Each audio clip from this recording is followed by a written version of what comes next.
My knuckles whitened around the coffee cups as Clara's voice pierced the quiet apartment. His very existence is suffocating me, Mom. Each word felt like a physical blow, leaving me exposed in the hallway. I stood, frozen, the warmth of the fresh coffee seeping into my skin. Her casual cruelty hung in the air, a final judgment I hadn't expected.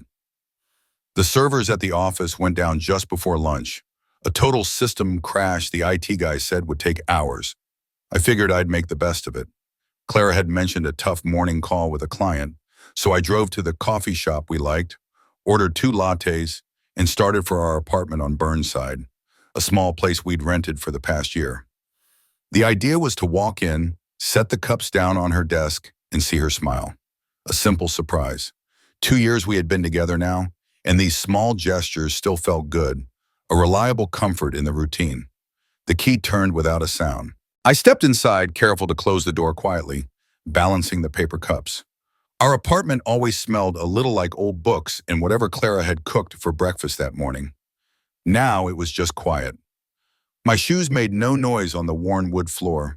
I moved towards the kitchen, thinking she might be in the living room, maybe reading. Then I heard it, a voice from the living room, sharp and low, Clara's voice.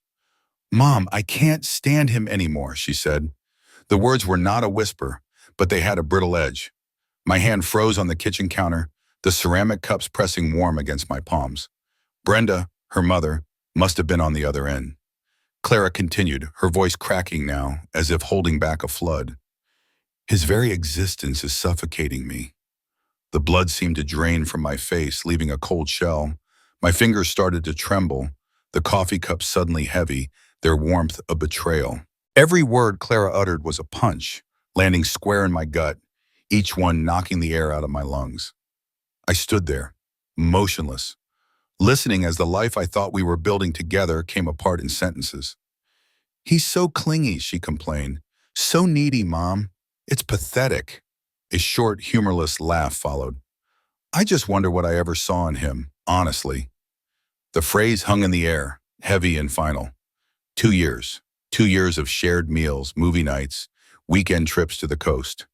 2 years of planning a future that now seemed to evaporate with each syllable. I didn't move for what felt like a long time. The smell of the coffee, still pleasant, seemed wrong. My chest felt tight, a band around my ribs. Then very slowly I backed away from the kitchen entrance.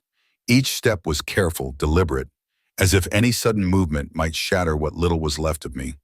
I retraced my steps through the living room, past the closed door where Clara's voice continued its indictment. Her words were fainter now, but the meaning echoed clearly. My hand found the doorknob. I opened it, stepped out, and closed it behind me with the same quiet care I had used when entering. The street outside was gray and wet. I fumbled for my car keys in my pocket. My old Ford Escape, still parked at the curb, looked small and insignificant under the darkening sky. I climbed in, the plastic seat cold against my legs. A fine drizzle had started, tapping against the windshield. It quickly turned into a steady rain, drumming a relentless rhythm. Clara's words, "His very existence is suffocating me," played on a loop in my head, a private storm mirroring the one outside. I turned the key, the engine caught, and I pulled away from the curb without a clear destination, letting the car guide itself onto the interstate. The lanes blurred into a dark, wet ribbon beneath the tires. My mind felt numb, then sharp, then numb again. Mile after mile, the gray landscape slipped past. I wasn't going anywhere in particular, just away. Eventually, a faded sign appeared through the rain-streaked window. Pine Rest Motel. The letters were chipped, some burned out. It looked like a place people went to hide from mistakes. Or maybe just to disappear for a while. I took the exit. The office was a small, square building next to the main motel structure. A bell tinkled as I pushed open the door. The air inside smelled of stale cigarettes and cheap disinfectant. An old man, his face a roadmap of wrinkles, sat behind a chipped Formica counter. He barely looked up from his crossword puzzle when I handed him my credit card. "Room 12, he mumbled, pushing a heavy brass key across the counter. Room 12 was small, the curtains stained, the thin carpet patterned with indecipherable dark spots. The cleaner smell in here was stronger, trying to mask something deeper, something decayed. I dropped my small bag on the floor, the thud loud in the silence, and collapsed onto the bed. It sagged beneath me, the springs groaning a complaint. I lay there, staring at the popcorn ceiling, listening to the rain on the window. My phone vibrated in my pocket. I pulled it out. 3 missed calls, all from Clara. The screen glowed, her name a stark reminder. I pressed the power button, watching the light fade, then disappear. I couldn't face her voice, not now. I wondered if she was worried, actually worried, or if she knew. If she knew I had heard every word, that would be a deeper cut than any betrayal. It would mean she had thought about it, that the cruelty was deliberate. The days at the Pine Rest Motel started to blend into one another, marked only by the shifting light outside the stained window. Each morning I dragged myself out of the sagging bed, feeling the grit of the thin carpet under my bare feet. The bathroom, smelling faintly of mildew and strong disinfectant, offered a questionable shower. The water pressure was weak, but the warmth felt good on my skin, a small, reliable comfort.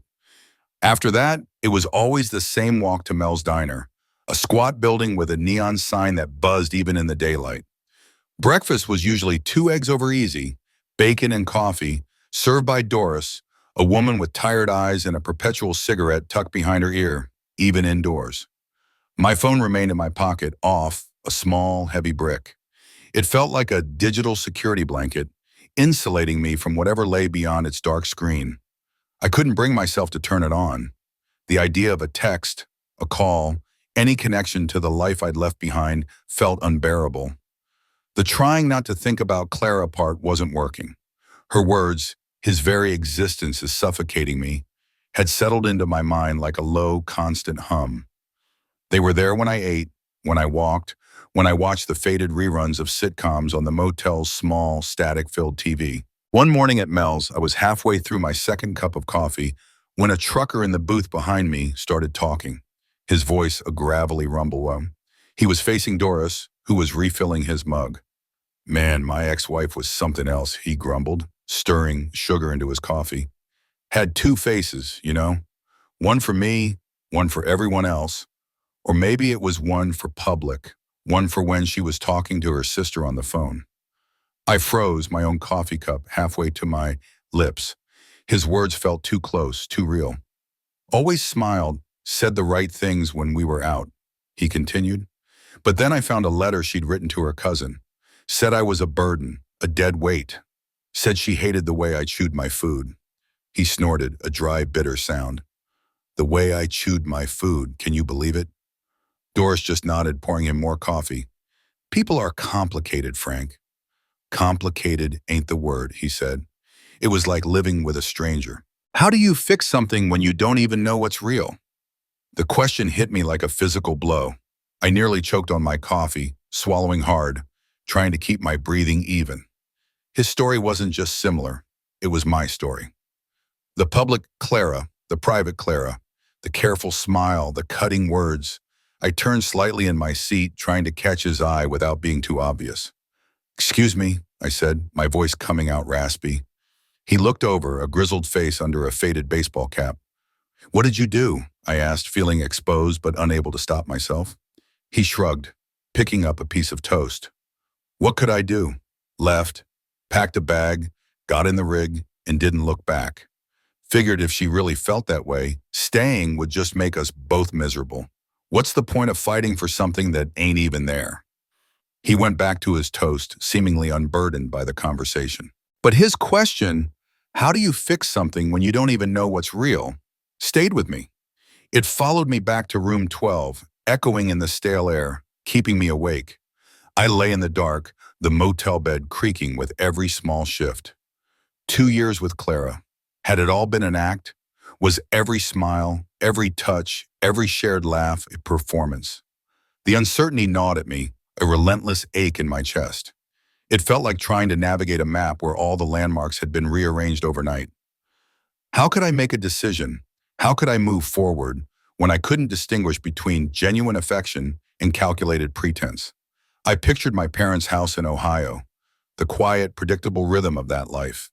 A stark contrast to this limbo, this faded motel room, feeling like a ghost in my own life. The thought of confronting Clara, of even just hearing her voice again made my stomach clench. It felt impossible, a task too heavy to contemplate. I was trapped under the weight of her betrayal, but even more so under the confusing, paralyzing question of what was real and what was not. A full week had passed since I'd walked out of our apartment. 7 days of Mel's diner, the questionable showers, and the silent, heavy presence of my phone in my pocket. The trucker's words about not knowing what was real had become a persistent echo.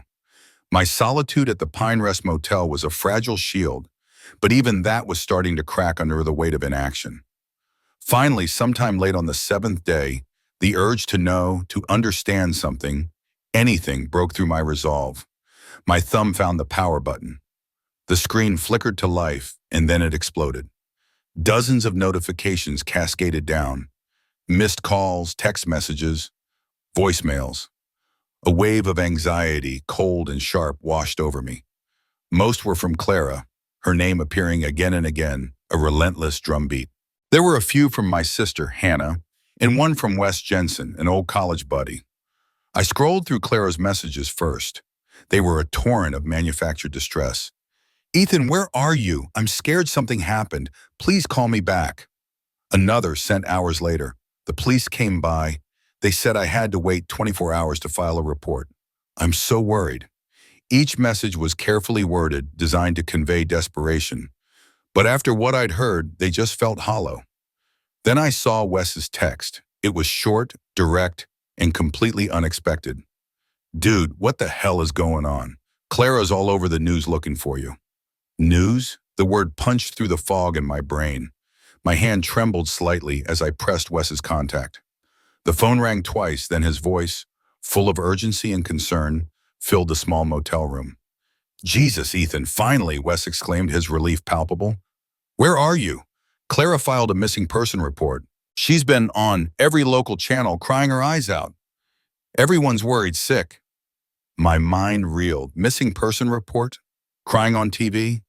It was too much, too outlandish. I fumbled for the remote, my fingers clumsy. I found the power button for the old television set and then punched in K2, the local news channel. The screen flickered, showing an anchor with a serious face. Then the scene changed. There she was, Clara Bellwether, standing in front of our apartment building, the one I had left just a week ago. Her hair was perfectly disheveled, her eyes red-rimmed. In her hands, she held a framed photo of us, smiling, arms around each other during a summer picnic. She looked utterly devastated, a picture of pure heartbreak. "Ethan, if you're watching this, please come home," Clara pleaded, her voice breaking on cue. Her chin trembled slightly. "I don't know what I did wrong. I can't breathe without knowing you're safe." I stared at the screen, aghast. It was a performance. A masterful, sickening performance.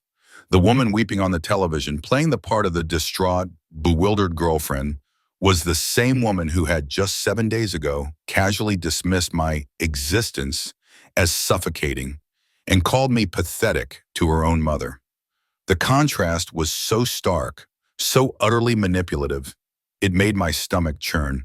As if on cue, another text came through, this one from Hannah.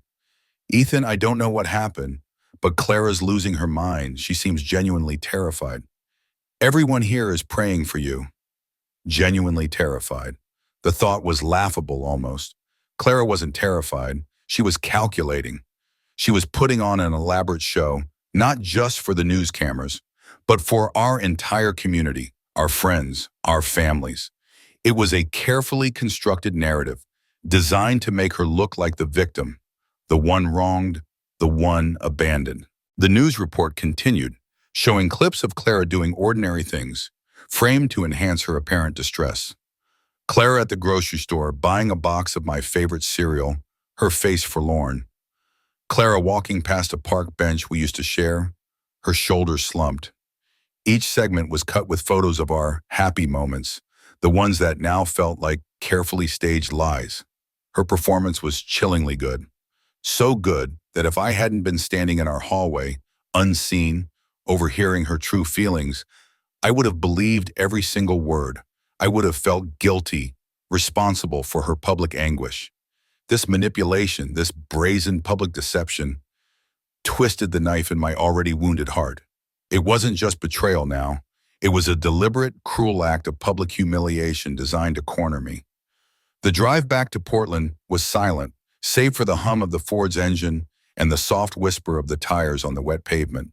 Hannah drove, her focus absolute, leaving me to my thoughts. The motel room had felt like a temporary tomb, but this journey felt like a slow march to an execution. The anticipation in the small cabin of the car was thick, almost suffocating. Every mile brought me closer to the confrontation, closer to peeling back the layers of deception. When we pulled into the driveway of our apartment building, Clara's compact sedan was parked in its usual spot. The sight of it was a jolt, a stark reminder of the life I'd abandoned and was now forced to reclaim. The house itself looked exactly the same, the climbing rose still clinging to the porch railing, the curtains in the living room drawn. But it felt entirely different, a stage set for a drama I never wanted to be a part of. Hannah turned off the engine, the sudden quiet heavy. She looked at me, a quick, solid glance that said more than words. "I'll make some coffee," she said, her voice low and steady. It was her way of bringing a semblance of normalcy, a quiet anchor in the brewing storm. I nodded, then slowly got out of the car, my legs feeling stiff and unsure. Inside, the apartment still smelled faintly of old books and Clara's lavender potpourri. My bag, small and almost empty, felt heavy in my hand. I dropped it by the door, not bothering to unpack. I stood in the living room, listening to the gentle gurgle of the coffee maker from the kitchen, waiting. Then I heard her car pull up. A door slammed. The front door to the apartment opened, and Clara stepped in, her eyes wide. She saw me, standing there, and a cry escaped her lips. "Ethan!" she practically screamed, rushing across the room, throwing herself into my arms. Her body was soft against mine, trembling. She buried her face in my shoulder, sobbing uncontrollably. "Where have you been? Oh my God, I've been so worried. I didn't know what to do. I don't know what I would do without you." Her voice was thick with emotion, her body shaking with what appeared to be profound relief and anguish. It was the performance I'd seen on the news, perfected and amplified by proximity. Her tears flowed freely, wetting my shirt. The smell of her perfume, once comforting, now felt alien, almost sickening. I stood there stiff, not returning her embrace. After a long moment, I gently but firmly pulled back. Her hands remained on my arms, her tear-streaked face looking up at me, confused. My face, I knew, was grim, unyielding. "I know what you said about me, Clara," I stated, my voice flat, devoid of emotion. The words hung in the air, cold and hard. Her hands tightened on my arms. Her brow furrowed slightly. "What are you talking about, Ethan? I didn't say anything." I cut her off. "You said his very existence is suffocating me. You said he's pathetic. To your mother, Clara." The color drained from her face, leaving her skin a pale, almost sickly white. Her eyes, still wet with theatrical tears, instantly dried. A flash of genuine raw fear, not sorrow, crossed her features. The transformation was startling, complete. She tried to regain her composure, licking her lips. "Ethan, honey, I was stressed. Brenda was asking too many questions, and I was just venting. You know how Mom can be. It didn't mean anything. It was just an offhand comment, I swear." She tried to touch my arm again, but I instinctively pulled away. "Offhand comment?" My voice remained level, though inside a cold fire was starting to burn. "Clara, who were you talking to? Who else were you venting to?" The question hung heavy in the air, a silent accusation. "Who is it, Clara?" I repeated, pushing. "Who were you talking to that day?" She hesitated, her gaze darting away, then back to my face as if searching for an escape route. I've been really overwhelmed lately, Ethan, with work and everything. I might have talked to someone. Just, to cope. It wasn't serious." Her voice was barely a whisper now, her usual confidence replaced by a fragile uncertainty.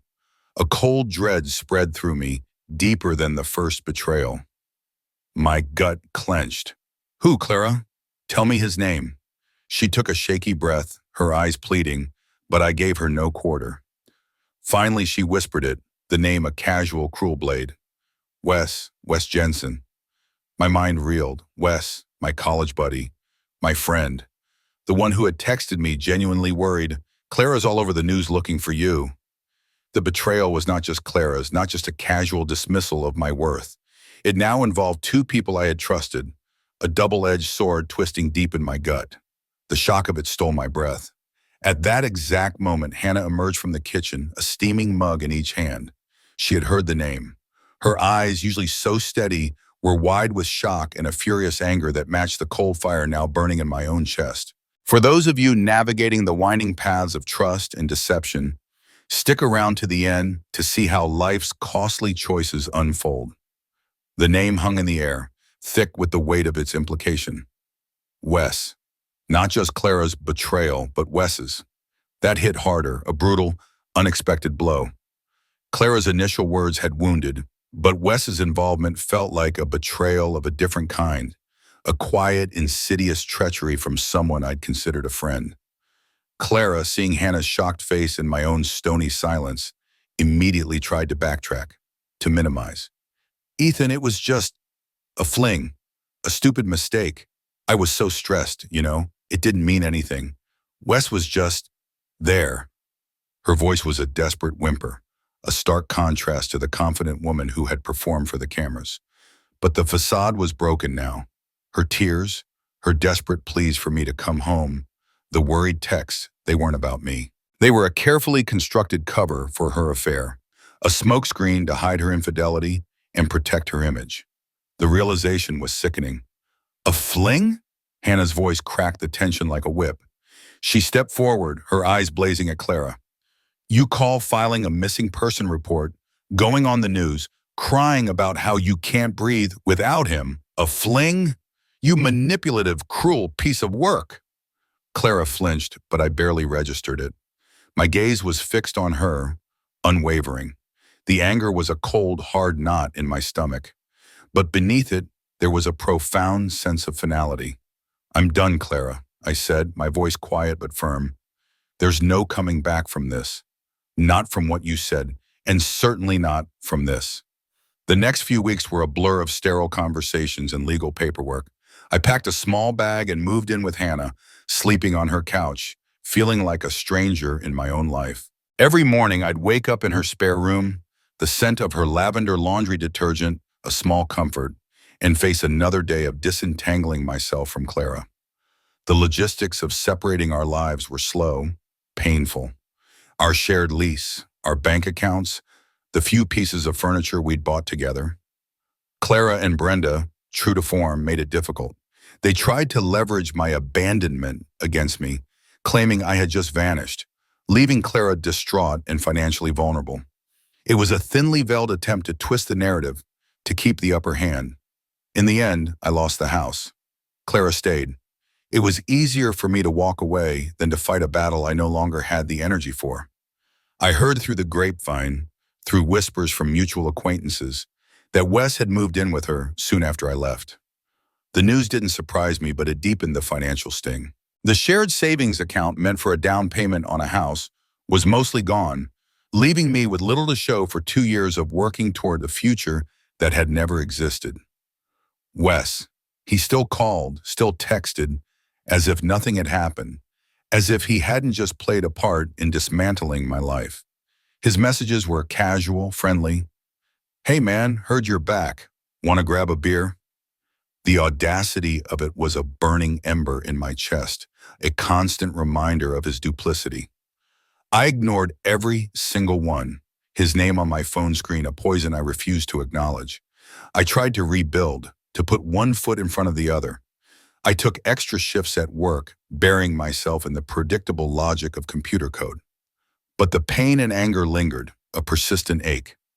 My Midwestern sensibility, my ingrained trust in straightforwardness and honesty, had been shattered by Portland's complexities, by the layers of deceit woven by two people I had once believed in. The world no longer felt simple or honest. A quiet resolve began to form within me. I couldn't just let this go. I needed to confront Wes, not for revenge, not for a public spectacle, but for myself, for my own sense of closure, and to reclaim a piece of the respect I felt he had stolen. A few more weeks passed, the anger I felt towards Wes, The burning ember had slowly transformed into a cold, hard resolve. I sent him a text, short and to the point. Meet me at the poorhouse on Alberta, Tuesday, 7 p.m. I chose the poorhouse because it was far from any of our usual spots, a neutral ground, a place where no one knew us. He showed up precisely at 7, dressed casually, looking a little too eager. He tried to act nonchalant, sliding into the booth across from me with a practiced ease. Ethan, man, good to see you, he said, forcing a smile. He ordered a beer for both of us without asking, a gesture that used to signify camaraderie but now felt like an insult. So how have you been, he asked, taking a long swig from his pint glass. Heard about you and Clara. Rough stuff, man. Really sorry to hear it. She seemed pretty torn up. He feigned concern, his eyes trying to convey sympathy, but I saw the flicker of unease beneath the surface. He was playing the part, the worried friend. I just watched him, saying nothing, letting him dig his own grave. Yeah, well, I finally said, my voice calm, almost too calm. Things happen. He nodded, taking another drink. She's a complicated woman, Clara. You know that. She was really struggling after you left. Said she felt abandoned. He continued, weaving a narrative that painted Clara as the victim, and by extension, himself as a supportive friend. The familiar mask of my friend, one I had seen 1,000 times, was firmly in place. I let him talk, letting the comfortable bar noise fill the silences, the clinking of glasses, the low murmur of conversations around us. Wes seemed to relax a little, thinking he was pulling it off. Then I leaned forward, just slightly. You know, Wes, I said, my voice still even, cutting through his rehearsed performance. Clara told me everything about you two. The effect was instantaneous and profound. His face went slack, all color draining from it, as if someone had flipped a switch. The casual nonchalance evaporated, replaced by a raw mixture of guilt and fear. His eyes darted around the bar, avoiding mine. He opened his mouth, then closed it, no sound coming out. Oh man, Ethan, he stammered, finally finding his voice. I'm so sorry. It just happened, you know? Clara was so vulnerable, and I was weak. It was a mistake, a huge mistake. He reached across the table as if to touch my arm, but I pulled back before he could. I cut him off, my voice gaining a quiet steel. Weak? A mistake? Wes, we've known each other since freshman year. We lived together in that shitty off-campus apartment. You were at my parents' house for Thanksgiving, eating my mom's turkey. I trusted you. You were my friend. My words were not shouted, but each one landed with the weight of years. You looked me in the eye, pretending to be concerned, and you lied, for months. He slumped back in his seat, defeated. The carefully constructed facade crumbled completely. It's true, he mumbled, staring at his beer. It's been going on for a while, since before you heard her on the phone. He took a deep breath, the confession spilling out. Clara had been talking about breaking up with you for a while. She was scared to do it. Didn't want to be the bad guy, I guess. The depth of their deception, the calculated cruelty of their actions, settled over me like a cold blanket. Not just a fling, but a months-long affair, hidden behind lies and public performances.